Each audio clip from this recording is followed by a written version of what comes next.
Joining me right now is Sean Spicer, Communications Director for the Republican National Committee, the head of the RNC. Reince Priebus is calling for Holder to resign. Sean, it's good to have you here. And as we're seeing the Attorney General going on to describe the gravity of the leak that sparked the AP investigation there, saying it's one of the most serious that he'd ever seen. I want to play for everybody just a little bit more of what Eric Holder had to say in that news conference from yesterday. Take a look.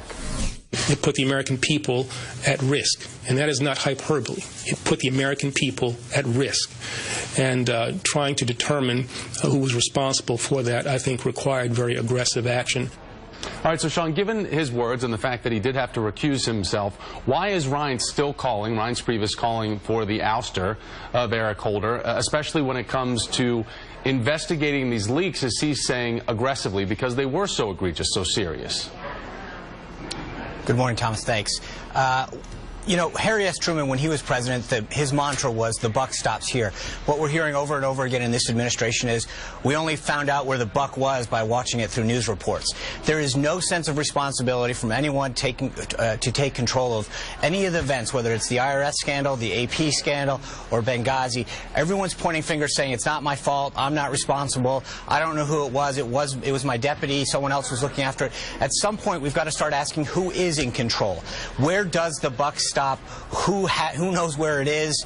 Those are all those kind of questions, and each one of these scandals, it kind of goes through each one, that no one seems to know who was running the show and who's going to take responsibility. All right, so when we talk about, again, this is concerning the AP with Eric Holder, then there's the IRS issue, and Republicans are certainly taking the opportunity to talk about this and pounce on what are the details in this, at least as they've emerged so far. This could be truly election gold for Mitch McConnell, who has been very forceful on this. He's up in 2014, but I want to play for everybody what he had to say about this just a short time ago from the Senate floor. The administration needs to make witnesses available to testify on this and on any other incident of targeting the administration's ideological opponents. Today, other Senate Republicans are joining me in this call. More than 40 members have signed a letter demanding as much of the president. So we have Congressman Jason Chaffetz using the word impeachment. We've got Mitch McConnell coming out there very strongly. Charles Krauthammer has come out on Fox News saying he doesn't want to see Republicans overplay their hand on this one, and they might need to dial it back. Do you think that there is the perception being that they may overplay their hand on this? Let the facts emerge and then take it from there.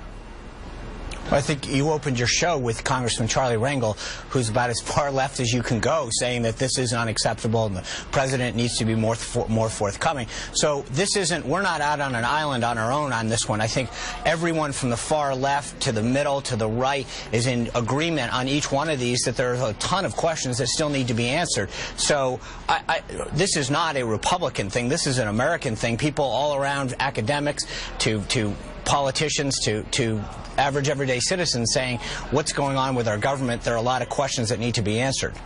Sean, I want to get you on the record, though, to ask you about what we're seeing coming out of Florida right now. There is this story about the repair of the image that we've been talking about since the RNC revealed its results of what happened in the election, and what can be done to bring people, you know, big party, big tent kind of mantra, but the repair with Hispanics seems to be damaged with the fact that this news breaking that the former Hispanic outreach aide in Florida has now become a Democrat, and writing to his supporters that it doesn't take much to see the culture of intolerance surrounding the Republican Party today. What's your response to the fact that this person who was working in outreach for you in Florida has now come out so strongly to say that he left, why, and wants to now work for the Democrats?